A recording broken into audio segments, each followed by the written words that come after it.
Now, I don't think I have ever been this unscripted for a video in all my years of creating content, everyone, but since Klei has announced that the newest beta, The Depths of Duplicity, is coming out today, I just had to go on a bit of a rant with what they've already teased with their little stream here. It's their third and shortest one yet, so that is why I'm gonna put rant in quotes actually, because while some of what's to come is rather cool looking, I'm gonna venture a guess that none of it is what any of us were expecting from a cave update from Don't Starve Together in 2024. And once more, I apologize, as this is indeed completely unscripted, but say hello to the newest quote-unquote boss, the Great Depth Worm. Now, it's actually not a boss. You know the varglets on the surface, everyone? Yeah, late game depth worm waves are gonna be replaced by this thing. It acts exactly like the Pugilist for the most part,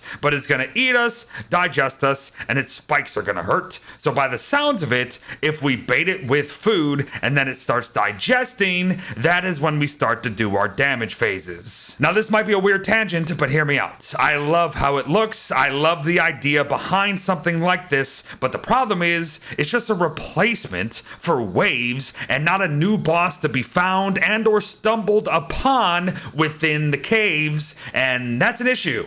It's an issue that I think you're gonna see throughout most of these teases, that this cave update doesn't actually address the caves and how it should be updated. As I imagine a lot of people out there were thinking that this is gonna be tied to the rifts again, right? And you know, it kind of is, but not really, especially once we get done talking about some of these new Shadow Plint kit crafts, like the Gloomerang. It's a magic boomerang that never leaves our hand and we don't have to catch it, and distance from whatever it hits means more damage, up to 57 a swing, and yes, it will buff with Shadow Gear, and I imagine, even if it's not in the beta immediately, we might be able to refuel the damn thing, or at least repair it with the Shadow Repair Kit. The Shadow Maul follows suit, and by default it deals 48 damage, and it also has a bit of a lifesteal mechanic, but in a weird way. This thing levels up, and as it levels up, it deals more damage, and it could very well be a multi-tool, although even the Klei developers weren't actually sure about the answer of that. However, as it levels up,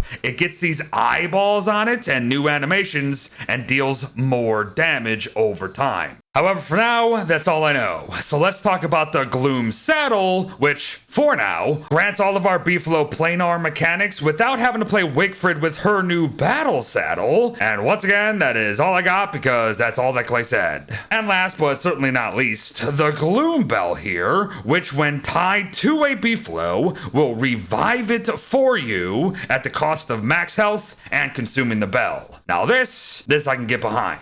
But you know who might be kicking our behind soon enough, everyone? The benevolent Rabbit King. Now, there are two ways to get this guy, apparently. Feeding 15 carrots to any rabbit hole out there in the world, or finding what's called a lucky rabbit, which is gonna come soon. But whatever the case, this guy is literally an NPC trader with 3 new rabbit crafts. The hat that we can craft will not scare rabbits, and eventually we're gonna be able to pick up rabbits by hand while wearing this. The coat apparently makes a bunnyman follow us without us having to do anything, so it's essentially a one-man band without a one-man band, and the Klei developers have also confirmed that they're gonna look into it hiding meat within our inventory, so we don't have to worry about that. And lastly, the burrow horn is very intriguing, as when we blow it, it makes a temporary big storage chest that anybody can use throughout the entire world, even if they blow their own horn, mind,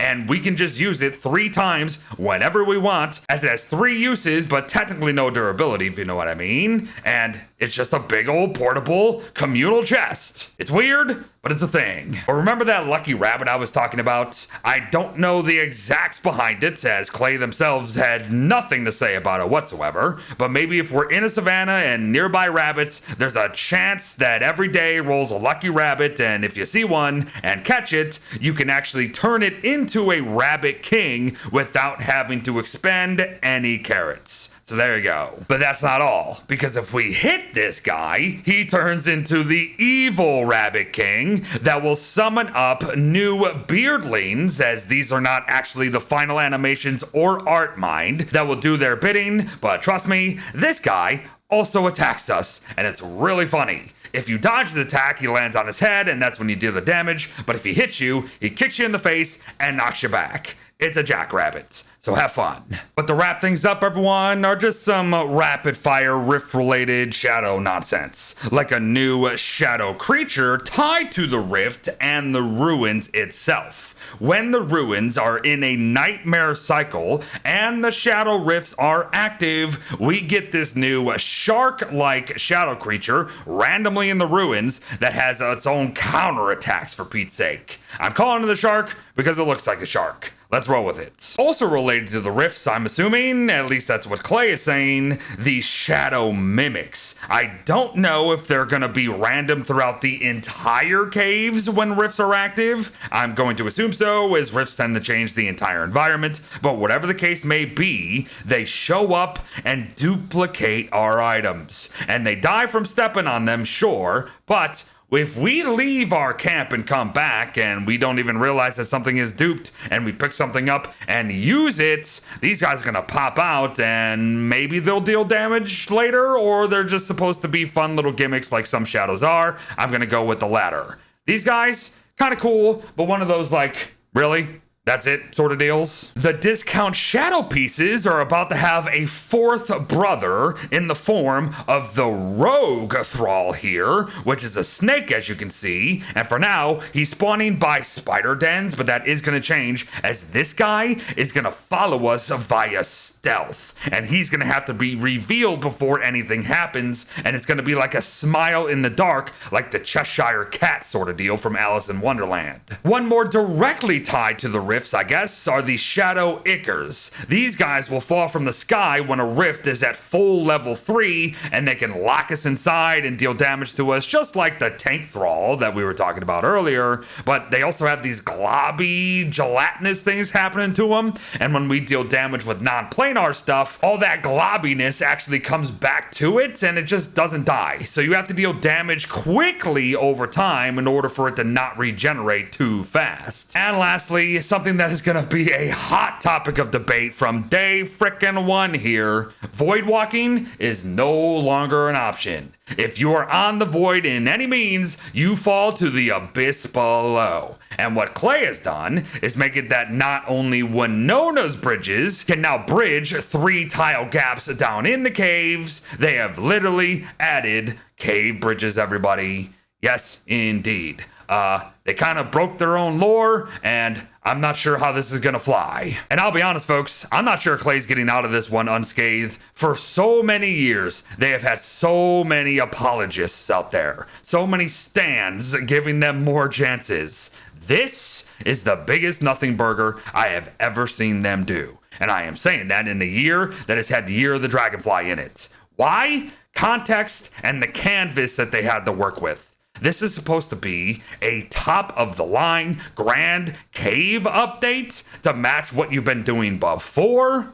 Yikes. Half of this doesn't matter, and the other half did not address anything that the caves need whatsoever.